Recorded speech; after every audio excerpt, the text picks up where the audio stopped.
Subscribe to our channel by clicking the subscribe button. Click the bell button and enjoy the latest uploads from our channel. बेच दी अनुपमा ने अनुज की आखिरी निशानी इस शाह परिवार के लिए। नमस्कार दोस्तों, स्वागत है आपका आपके अपने चैनल हंग्री स्पिरिट्स में। हंग्री स्पिरिट्स देख रहे सारे दर्शकों का मैं अंजू शर्मा दिल से स्वागत करती हूँ। तो आज तो भरपूर गुस्सा आया, आज तो बहुत ज्यादा दुख हुआ अनुपमा का ये डिसीजन देखकर। क्यों लिया अनुपमा ने ये डिसीजन? क्यों नहीं शाह परिवार वालों को कुछ ऐसी अपॉर्चुनिटी दी जिससे कि वो खुद कुछ अपने लिए कर सके? तो बात करते हैं अनुपमा के इस डिसीजन पे। पहले वही निवेदन, जिन्होंने अभी तक चैनल को सब्सक्राइब नहीं किया है कृपया कर लीजिए, साथ में दोस्तों बेल आइकन दबाइएगा ताकि आपको हमारे वीडियोस के नोटिफिकेशन मिलते रहे। आज अनुपमा ने जो किया है, डेफिनेटली अनुपमा के कंपैशनेट हार्ट ने ही ये किया है। जो अनुपमा है अपनी नेचर के अकॉर्डिंगली ही उसने किया है, मगर कभी कभी दूसरों को सुधारने के लिए थोड़े सख्त कदम उठाने पड़ते हैं।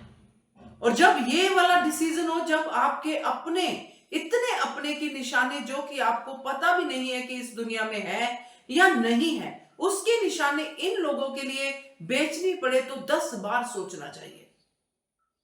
अनुपमा ने अनुज और आद्या की फोटो देखी, गले का लॉकेट उस तक अटका और अनुपमा को लगा कि यही कान्हा जी का इशारा है कि ये निशानी बेचकर मैं इस परिवार का, जो कभी उसका परिवार था ही नहीं, ना रहेगा ना कभी होगा, तो वो परिवार का पालन पोषण मैं इस लॉकेट को बेच के करूं। यहां पे मैं आद्या को नहीं लेके आऊंगी क्योंकि आद्या के लिए मैं अलग से आपसे बात करूंगी। उसका गुस्सा भी अपनी जगह पे जायज है, मगर जो उसने किया है उसके आगे उसका गुस्सा करना बनता नहीं है। बट यहां पे मैं ऑडियंस की बात को लेके आऊंगी, अनुपमा की बात को लेके आऊंगी। यहां पे मैं ये कहना चाहूंगी कि उस समय तोशु सही था जब तोशु ने घर की कमांड संभालते ही सबसे कंट्रीब्यूशन मांगना शुरू किया था कि कंट्रीब्यूट करो, आप लोग कमाते हो तो कंट्रीब्यूट करो, अपना अपना खर्चा दो।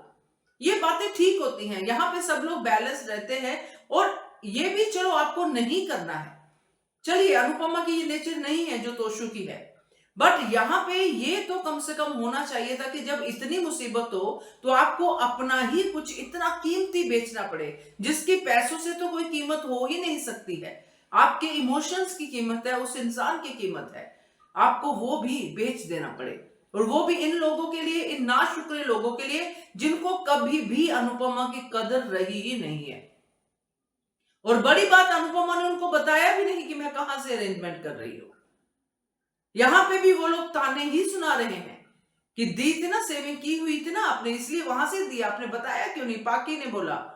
उनको ये जवाब देने की जगह ये जवाब क्यों नहीं दिया कि मैं अपने अनुज की आखिरी निशानी बेचकर आप लोगों का पेट पाल रही हूं? क्यों नहीं अनुपमा ने दूसरा ऑप्शन दिया जो मैंने शुरू में कहा है कि आप सब लोग थोड़े थोड़े पैसे दो, जैसे ये बच्चे दे रहे हैं आप लोग दो, आप तो कमाते हो, ये बच्चे तो कमाते नहीं। एग्जाम्पल सामने सेट थी, मगर ये कह के अनुपमा ने अनुज का लॉकेट दाव पे लगा दिया कि ये बच्चे जो है कितने अच्छे हैं, इनमें ये संस्कार नहीं आने चाहिए, ये अपने माँ बाप के जैसे नहीं बनने चाहिए, वगैरह वगैरह जो भी अनुपमा ने कहा। मगर ये बात गलत थी, ऐसा नहीं होना चाहिए था।